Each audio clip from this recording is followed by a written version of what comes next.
Shalom. प्रभु यीशु मसीहको सामर्थ्य र मधुर र मिठो नाममा मलाई सुन्नेवाला हरेक विश्वासी भाइ बहिनीहरूलाई, हरेक परमेश्वरको सन्तजनहरूलाई सबैलाई मायाभरि जय मसीह छ।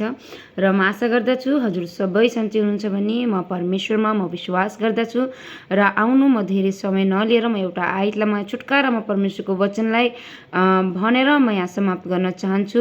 यहाँ कसरी यहाँ परमेश्वरको वचनमा लेखेको छ भनेपछि हामी हेर्दछौँ। पहिलो यूहन्ना हामी 3रो आयतलाई हामी हेर्नेछौँ। त्यसको पहिलो हामी पढ्नेछौँ।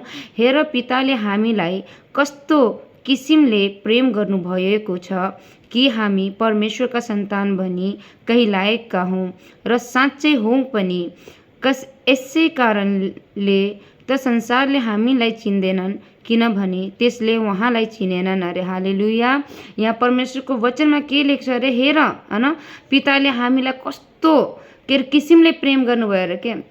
म यो वचनमा हर कुरामा म हजुरलाई भन्न चाहन्छु, साँच्चै परमेश्वरले हामीलाई कस्तो, हामीले अब आफ्नो छोरा छोरीहरूलाई, आफ्नो माया गर्ने मानिसलाई हामीले कसै अर्को मान्छेले के होइन, हामीले जेसुकै भनौँ, हामीले पिटौँ गाली गरौँ, हामीलाई केही पीडा हुने छैन अरे। हामीले आफ्नो बच्चालाई कति पिट्छौँ कुट्छौँ होइन, तर हामीलाई केही पीडा हुने, तर बाहिरको मान्छेले आएर अलिकति तुडुक्का गरेर गाली गरेर केही भने पनि हामीलाई कति चित्त दुख्छ।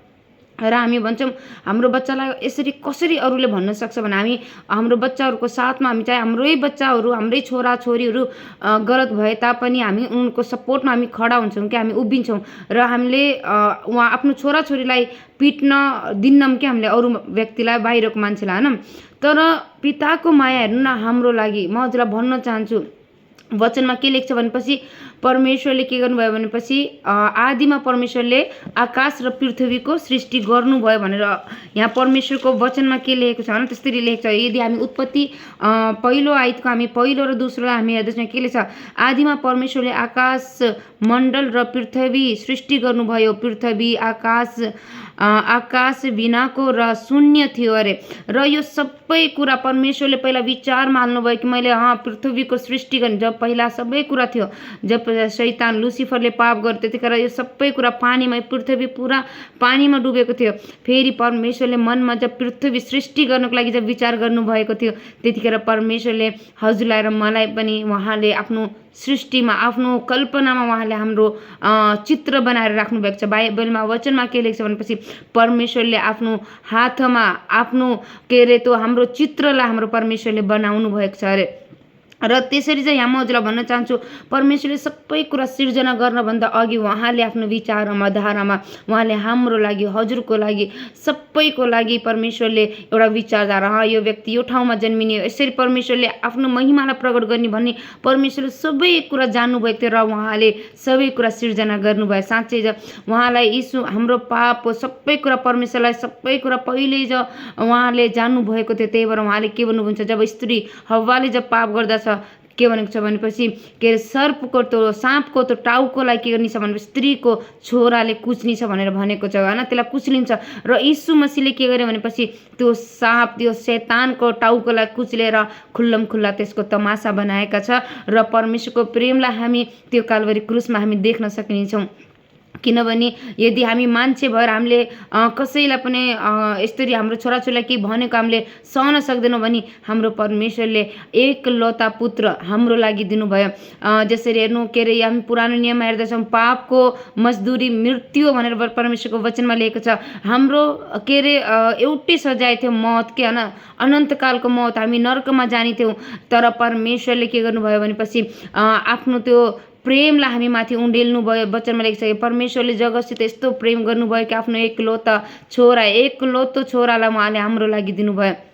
र त्यसरी चाहिँ म हजुरलाई भन्न चाहन्छु, के भन्छन् अरे, हामीले आफ्नो मनलाई फिराउँ, हामी परमेश्वरमा हामी स्थिर रहौँ, परमेश्वरको मायालाई हामी जानौँ, परमेश्वरको प्रेमलाई हामी चाखौँ। वचनमा हामी रोमियोमा हामी हेर्दछौँ, कसले परमेश्वरको प्रेमसित हामीलाई अलग गर्न सक्छ र कसैले पनि, न मृत्युले, न नङ्गाइले, न के भन्छ स्वर्गदूतले, न अकालले, न तलवारले, कसै कुराले पनि हामीलाई परमेश्वरको प्रेमसित हामीलाई अलग गर्न सक्ने छैन।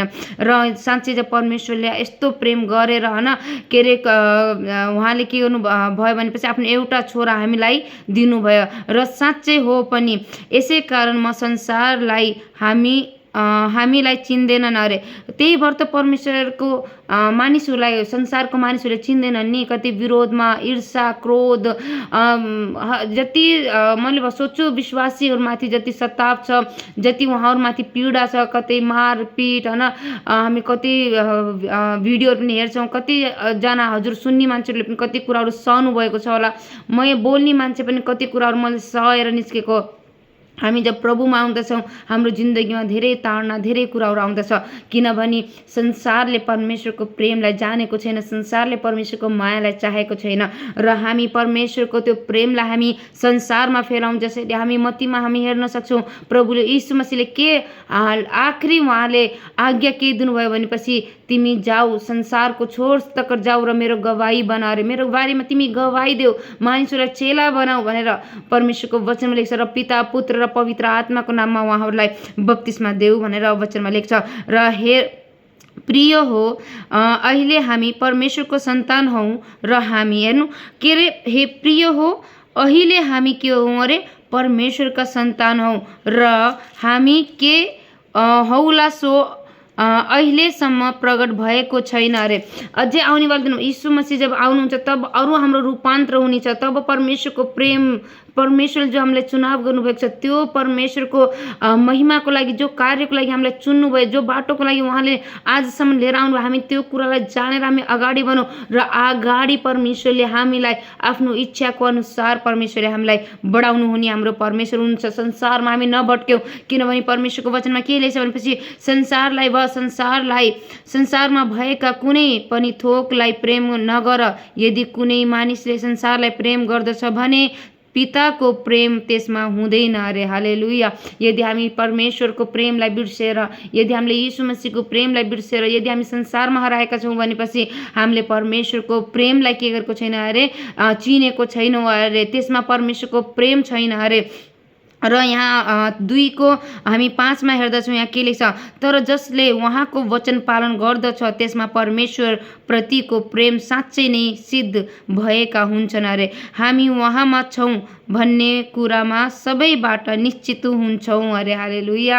र साँच्चै म हजुरलाई भन्न चाहन्छु, परमेश्वरको वचनलाई हामी पालन गरौँ र परमेश्वरको प्रेम साँच्चै हाम्रो जिन्दगीमा सिद्धताको साथ प्रकट भएको होस्। हालेलुया। र यो छुटकारामा परमेश्वरले वचनलाई भन्नको लागि मद्दत सहायता गर्नुभयो। म प्रभुलाई धन्यवाद दिँदछु र हजुरको मायाको लागि, हजुरको साथको लागि, जो हजुरले मलाई प्रार्थनामा याद राख्नुहुन्छ, म हजुरको प्रार्थनाको लागि पनि धेरै आभारी छु। परमेश्वर हजुर सबैलाई प्रशस्त आशीष दिनुभएको होस्। यसरी चाहिँ प्रार्थनामा याद राखिरहनुहोस्। परमेश्वरले आजसम्म मेरो जिन्दगीमा जति पीडा, जति कष्ट र कलेश आए पनि परमेश्वरले आजसम्म मलाई सम्हालेर राख्नुभएको छ। म प्रभुलाई धेरै धन्यवाद दिँदछु र परमेश्वरको प्रेमको लागि म प्रभुलाई धन्यवाद दिँदछु। यसरी चाहिँ हजुरले पनि मसित आफ्नो प्रेमलाई र आफ्नो प्रार्थनामा यसरी चाहिँ मलाई सहयोग गरिराख्नुहोस्। सबैलाई फेरि जय मसीह छ। God bless you, God with you है।